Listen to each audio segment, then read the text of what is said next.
أعوذ بالله من الشيطان الرجيم بسم الله الرحمن الرحيم الله تعالى قرآن الكريم دايت أعوذ بالله من الشيطان الرجيم واعبدوا الله ولا تشركوا به شيئا وبالوالدين إحسانا النساء surasında Allah Teala ayta Allah'a ibadat kılığız hem ona birovni da şirk katmağız. Yani ona tengdosh etmağız birovni da hem ata-onaga izgilik kılığız.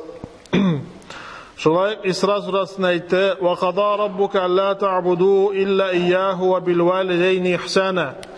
Hem bilgiledi, farz kıldı. Senin Rabbin birovga da ibadat kılmasqa, ondan başka birovga da ibadat kılmasqa, hem ata-onaga izgilik kılırga. Şu ayetlerden anlaşılanca ata-onaga izgilik kılu bek dereceli hem hürmetli iş, hem ol Allah'a ibadat kılıdan son kile, hem şuşu gıybadat kılınan son üstün gıybadat kılgan Allah'a gıybadat kılgandan son üstün bulan amellerden birisi ol ata-onaga izgilik kılu. Ol şulay hadislerde de kitirilir. Amr ibn Murra ayta: Peygamber sallallahu aleyhi ve sellem yanına bir kişi keldi hem aytdi: "Ey Resulullah, men shahadat getirdim Allah'dan başka ilah yok, hem sen Allah elçisi ekanligine, hem 5 namaz okuyayım, hem zakat to'layim malımdan, hem Ramazanda oruza tuttum" dedi. Hem Peygamberimiz sallallahu aleyhi ve sellem onun turunda aytdi: "Kim şuşu kelish o'lsa, yani Allah'a şirk katmasa, namazlarını okusa, zakatını to'lasa, orucasını tutsa, ol peygamberler, izgilikli kişiler hem şahitler bilen birge bulur kıyamet gününde" dedi. Yani parmaklarını birleştirip şulay bulur dedi. Yani yakın bulur dedi. Eğer ata-onaga karşı durmasa, karşı çıkmasa dedi. Yani şuşularını işlep ata-onaga izgilik kılmasa, o kişi şuşu savaplarını joğalta. Bunda ol şuşu ata-onaga izgilik kılsa, yani izgilik kılmauçu bulmasa degen şartını koydu. Demek, gamel kılığına tügül, izgilik kılı da, ata-onaga izgilik kılı da bulurga tiyiş. İbn Abbas radıyallahu anhu aytdi: Kur'an'da 3 türlü ayette 2 aybir birge kile. Hem şu 2 aybirinin birisi, ikisi de bulmasa birisine kabul bulmuyor. Allah Teala aytdi Maide suresinde: "Ve ati'ullah ve ati'ur Rasul." Allah'a buysununuz hem elçiga buysununuz. Kim elçiga buysunmuyor, ol Allah'a buysunuşu bulmaz. Allah Teala Bakara suresinde aytdi: "Ve aqimus salat ve atuz zakah." Namaz okuyunuz hem zakat to'lagiz. Kim zakat to'lamasa, farz bulatırıp, onun namazı da kabul bulmuyor. Hem Luqman suresinde Allah Teala aytdi: "Anishkur li ve li valideyke." Mina şükür et, hem ata-onana şükür et. Kim ata-onasına şükür etmiyor, Allah'a şükür etuşu bulmaz dedi. İbn Abbas o şu Kur'an'ı tefsir kılışı sahabelerinin en abruylusu, en tecrübelisilerden birisiydi. Hem bir hürmetli hem galim bulgan sahabelerinin birisi. Bu ata-onaga hürmet ko'rsatuv albatta bizning Muhammed sallallahu aleyhi ve sellem ümmeti için xos aybir tugul. O ilkigi peygamberlerinin şeriatlarında hem kuzatilgan. Allah Teala aytdi: "Ve iza akhadna mithaqa bani İsrail la ta'buduna illa Allah ve bil valideyni ihsana ve zil qurba ve yetama vel masakin." Nişik biz aldık va'da Banu İsrail kavminden Allah'tan başkaga ibadat kılmağız deyip, ata-onaga izgilik kılığız deyip, hem yakın tuğanlarga, hem yetimlerge, hem miskinlerge izgilik kılığız deyip va'da aldık deyip Banu İsrail kavminden. Шулай Яхья алейхиссалам, Закария улы Яхья алейхиссалам, турында Аллах Таала әйтә: "Ва барран бивалидейхи ва лам якун джаббаран асия". Ол ата-анасына изгелек кылучы иде һәм җәберче, гынахлы кеше түгел иде. Шулай Аллаһ Таала Гыйса алейхиссаламның сүзләрен китерә: "Ва барран бивалидати ва лам яджални джаббаран шакия". Аллаһ Таала минем анама изгелек кылучы итте ди мине, һәм мине җәберче һәм бозык кеше итмәде ди. Аллаһ Таала шулай итмәде ди минем сыйфатларымны.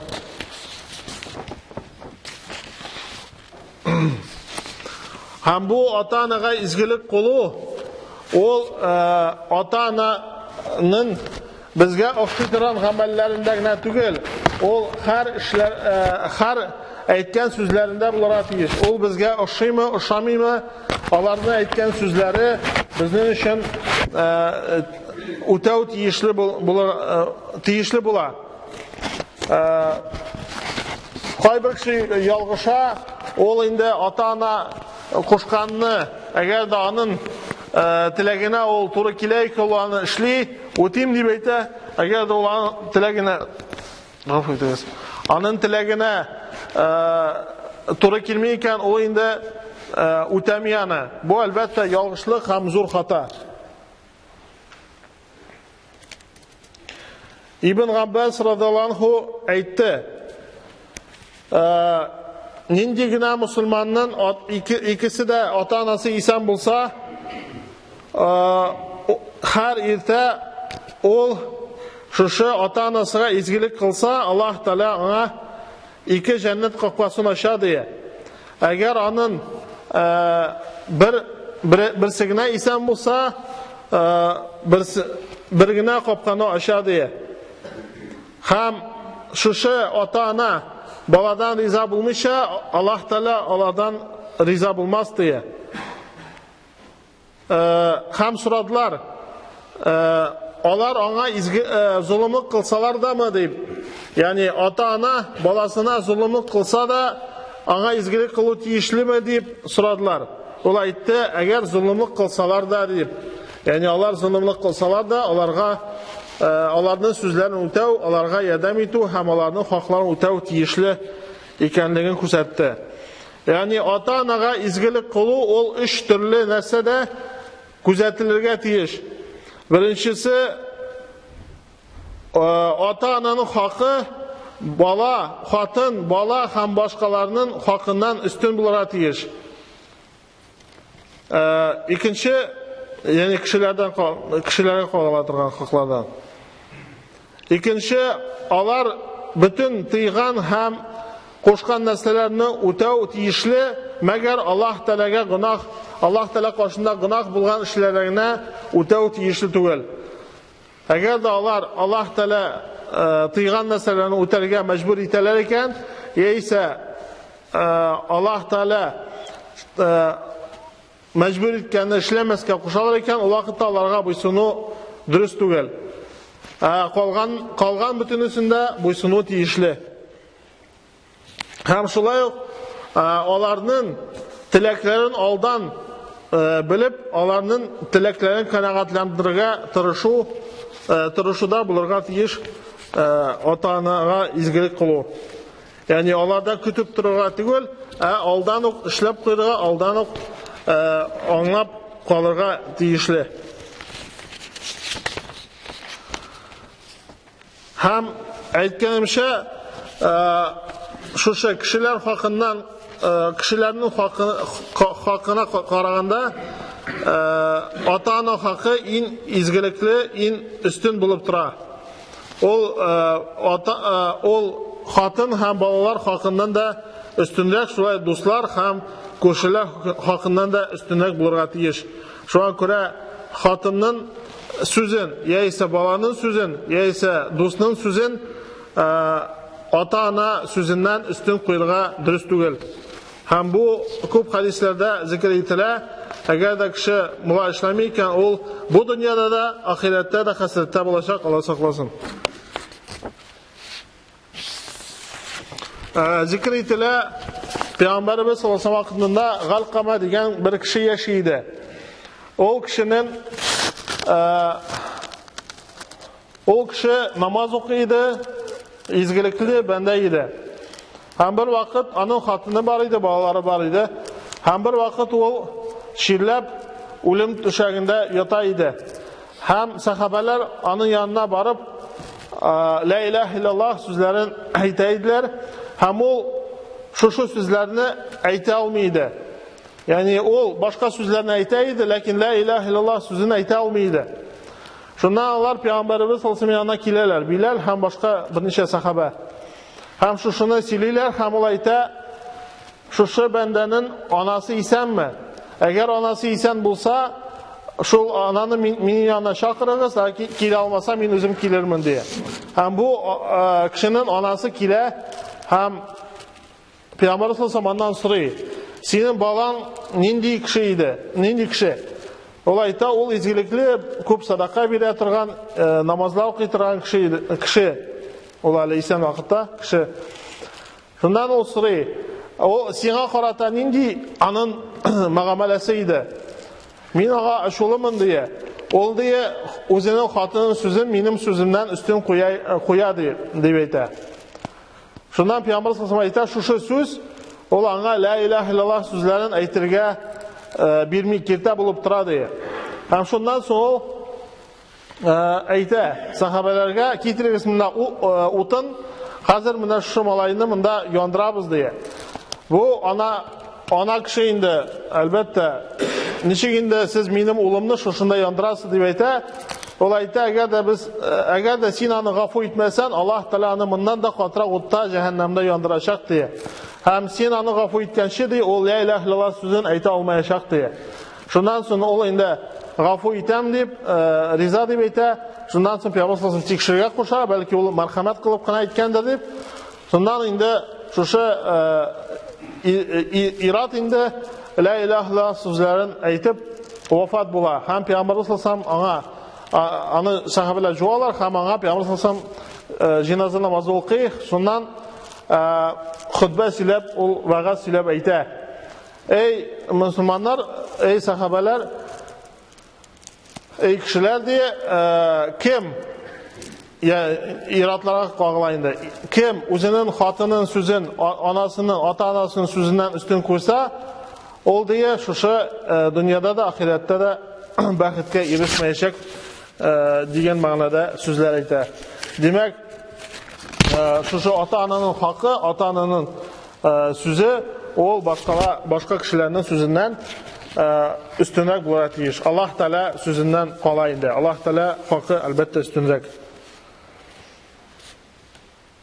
Hem bunu şulayaq İbrahim aleyhisselam'ın kıssasında da ko'rga bo'lar. İbrahim aleyhisselam'ın atası müşrik idi, hem o sınlar yasıydı.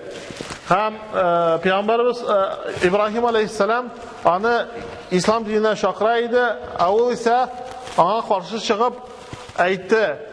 Sen diye to'xtaysan şu sözünden, ya ise men senden seni quvam diye, hem sen menden vaz keç diye, men sana mal bermeyim diye, akşa bermeyim diye aytdı. Hem İbrahim aleyhisselam nasıl deyip cevap verene, selamun aleyke inni seastagfiru leke rabbi. Sana eminlik bolsan, men senin için Allah Teala'dan gafur sorarmın deyip aytdı. Yani ol ona karşı söz buzuk söz aytmay, ol ona men senin için gafur sorarmın deyip aytdı. Hem şu İbrahim aleyhisselam'ın atasına qarata muamele nindi buldu. Şuna bulag etip Allah Teala ona izgilikli oğul nasip ete. Allah Teala ete. Hem biz onu yuvaş izgilikli merhametli kul bilen, merhametli oğul bilen şartlandırdık bir ete. Bu İsmail aleyhisselam turundağı söz. İsmail aleyhisselam bitinde bir mihribarlı hem bu sanaşı idi. Şu kurban çalu meselesinde de o İbrahim aleyhisselam düşünü kurgaş olayta sana nasıl emir etildi şunu işle meni sabırlardan korursun diye ayta. Yani o sabır hem atasına boysunuşu oğluydu. Hem şu Аллах Тааладан бөлек ол шушы Ибрахим алейхиссалам үз атасына изгилекле булуы нәтижесі болып тұра. Аллах Таала бізге де шушындай изгилекле балалар һәм үзебезнең дә ата-анага изгилекле булуыбызны насип итсә иде һәм балаларыбызны шулай үзебезгә карата изгилекле мәрхәмәтле булуларыбызны насип итсә иде. Всевышний Аллах сказал в Священном Коране: «Твой Господь предписал вам не поклоняться никому, кроме Него, и делать добро родителям. Если один из родителей или оба достигнут старости, то не говори им уф, не кричи на них и обращайся к ним почтительно. Преклоняй перед ними крыло смирения по милосердию своему и говори: Господи, помилуй их, ведь они растили меня ребенком». Также Всевышний сказал: «Мы заповедовали человеку делать добро его родителям. Его мать носила его, испытывая изнеможение за изнеможением, и отняла его от груди в 2 года. Благодари меня и своих родителей, ибо ко мне предстоит прибытие». Пророк Мухаммад саллаллаху алейхи вассалям сказал: «Довольство Господа в довольстве родителей, а гнев Господа в их гневе». В другом хадисе посланник Аллаха саллаллаху алейхи вассалям сказал: «В судный день Всевышний Аллах не посмотрит на троих, на того, который ослушается своих родителей, на уподобляющемуся мужчинам женщину, а также на того, у которого полностью отсутствует ревность, даюсь. И не войдут в рай 3, которые ослушаются своих родителей, алкоголик и попрекающий за те вещи, которые дает». Известный сподвижник, толкователь Корана Ибн Аббас радхиаллаху анху сказал: «В Коране есть 3 аята, связывающие 2 вещи между собой таким образом, что не принимается одна из них без другой. Это, во-первых, слова Всевышнего: повинуйтесь Аллаху и повинуйтесь посланнику. Так, кто будет повиноваться Аллаху без повиновения посланнику, это от него не будет принято. Во-вторых, Всевышний сказал: совершайте намаз и выплачивайте закят. Поэтому тот, кто совершает намаз, но не выплачивает закят, у того это не будет принято. В-третьих, Всевышний сказал: благодари меня и своих родителей. И тот, кто был благодарен Аллаху, но не благодарил своих родителей, это не будет принято». بارك الله لنا ولكم في القرآن العظيم ونفعنا وإياكم بالآيات وذكر الحكيم إنه هو الغفور الرحيم الجواد الكريم العلي العظيم السميع الدعاء.